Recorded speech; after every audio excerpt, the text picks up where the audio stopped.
మన కారు మీకు తెలుసు కదా, వీలైనంత మటుకు ఫలానా వ్యక్తిని ఎక్కించుకుంటే ఇబ్బంది వస్తుంది అనుకుంటే తప్ప ఎవరు చెయ్యి చూపించినా నేను ఆపెక్కిస్తా. పిల్లలు ఉన్నప్పుడు, ముఖ్యంగా పిల్లలు ఉన్నప్పుడు, మనుషులు ఉన్నప్పుడు. చాలామందికి మన పిల్లలతో సహా ఇది కూడా చూడండి, వీళ్ళ డౌట్ ఏంటో చెప్పనా, అసలు ఏంటి సార్ ఏంటి ఎక్కడ పడితే అక్కడ ఎవరు పడితే వాళ్ళని ఎక్కిస్తాడు, అసలు ఖాళీ ఎక్కడ ఉంది. ఎక్కువ ఇక అయ్యగారుల సంగతి అయితే చెప్పక్కర్లా, ఖాళీ లేదు కన్నా, అసలు ఖాళీ ఎక్కడ ఉంది, ఖాళీ లేదు, ఖాళీ లేదు. ఖాళీ లేకపోతే నిన్ను దించేసి వాళ్ళని ఎక్కించాలి సువార్త చెప్పాలంటే. అమ్మో అయితే ఎట్ట కూడా సర్దుకుంటాంలే బాబు ఎక్కించు. దైవజనులు శామ్యూల్ థామస్ గారు ఒకసారి చెప్పారు, వాళ్ళకి తెలుసు కదా ఎన్ని కార్లు ఉన్నాయో. మన కార్లు సువార్త చెప్పుట కొరకే. నేను ఎప్పుడైనా ఎవరినైనా ఎక్కిస్తా, కుష్ఠరోగినైనా ఎక్కిస్తా.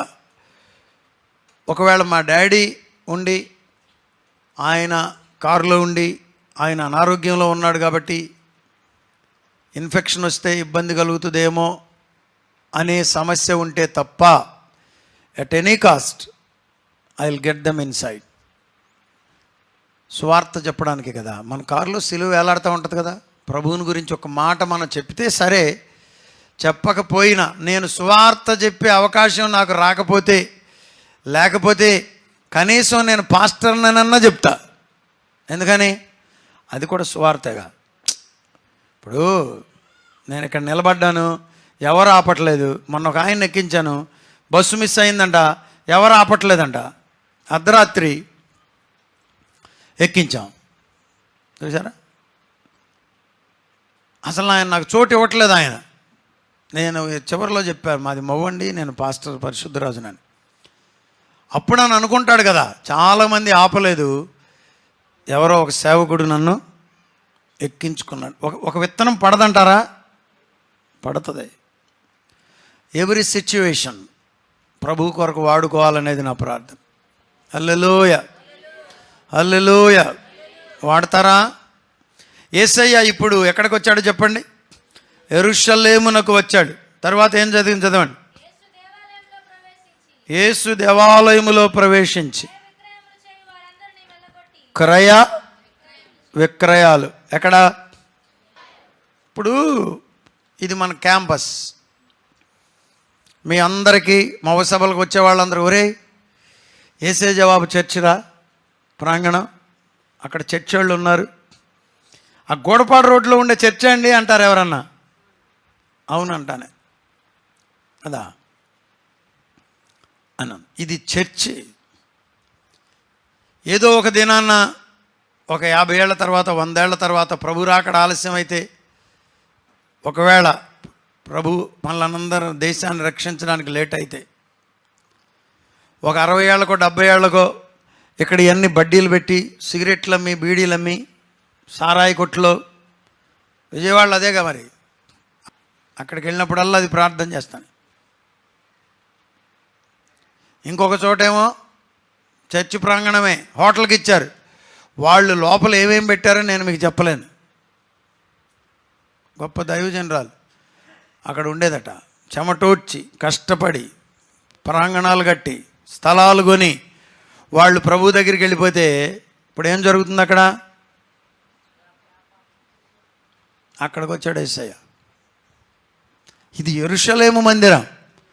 మన వాళ్ళందరూ యెరూషలేము వెళ్తారే, దావీదు సొలొమోను దేవాలయం అక్కడ ఉందని, దావీదు పోగేసి కట్టిన దేవాలయం.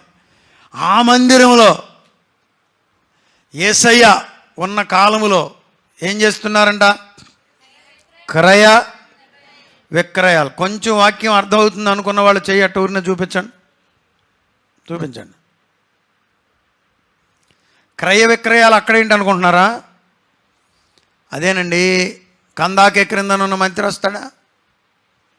ఇండియా నుండి వెళ్ళే ప్రజలు వెళ్తారా దేవాలయం ఉందని? ప్రపంచ దేశాల నుండి అందరూ వస్తారా? యెరూషలేము చుట్టుపక్కల ప్రాంత యూదులందరూ వస్తారా దేవాలయంలోనికి? మరి బలులు అర్పించాలి కదా, గువ్వలను అర్పించాలి కదా. పావురాలను అర్పించాలి కదా బలి అర్పణ కొరకు. లేక దూడలు ఏడాది దూడలన్నా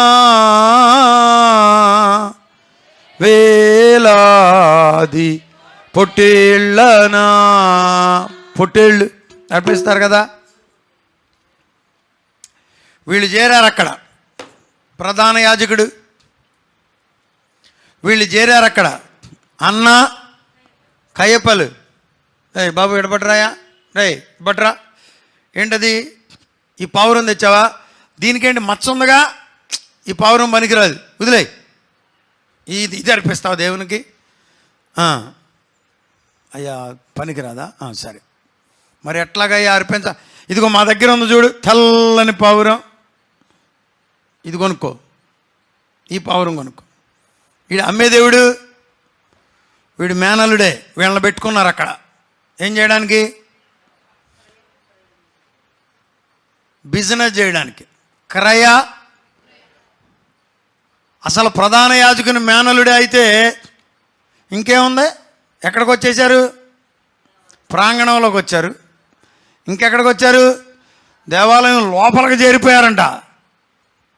కొనుక్కునేవాళ్ళు కూడా అమ్మో లోపలే అమ్ముతున్నారుగా, మరి గొర్రెల్ని అమ్ముతున్నారో, పొట్టేళ్ళని అమ్ముతున్నారో, పావురాలని అమ్ముతున్నారో, రోకలు మార్చేవాళ్ళు కూడా ఉన్నారంట. ఇప్పుడు మీరు అమెరికా పోయారనుకోండి, లేకపోతే అమెరికా వాళ్ళు ఇండియా వచ్చారనుకోండి, మన డబ్బులు అక్కడ చెల్లవుగా, ఈ డబ్బులు వాళ్ళకి ఇవ్వాలి. వాళ్ళు ఏం చేస్తారు, దీనికి దానికి మధ్యలో ఒక 10 రూపాయలు తేడా పెట్టుకుని, ఇప్పుడు డాలర్ 90 రూపాయలు ఉందనుకోండి, మనకు డాలర్ కొనుక్కోవాలంటే 100, 113 రూపాయలు. పిల్లోడు ఫీజు కట్టుకోవాలయ్యా, డాలర్లు కావాలయ్యా అన్నాం అనుకో, డాలర్లు ఇస్తాను రా అంటాడు. డాలర్ మనకిస్తాడు. దాని రేట్ ఎంత ఉంది పేపర్లో, 90 రూపాయలు ఉంది. మనకి ఎంతకు అమ్ముతాడు, 103 రూపాయలకి అమ్ముతాడు. 15 రూపాయలు ఎక్సెస్ వేసుకుని అమ్ముతాడు, 113 రూపాయలు. అయ్యా నేను అమెరికా వెళ్తున్నానండి, కొంచెం డాలర్లు అక్కడ వాడుకోవటానికి కావాలి అన్నామనుకో, చూసారా 13 రూపాయలు ఎక్సెస్. ఇప్పుడు నేను అమెరికా నుండి వచ్చానండి, ఒక $100 తెచ్చుకున్నాను బాబు, చిల్లర ఇస్తావా? ఇస్తాను. ఎంత ఇస్తాడు? 75 రూపాయలు ఇస్తా తగ్గించి. ఇది రోకల మార్పిడి అంటే, బైబిల్లో రోకల మార్పిడి అన్నప్పుడు అది గుర్తుంచుకోండి. Money exchange.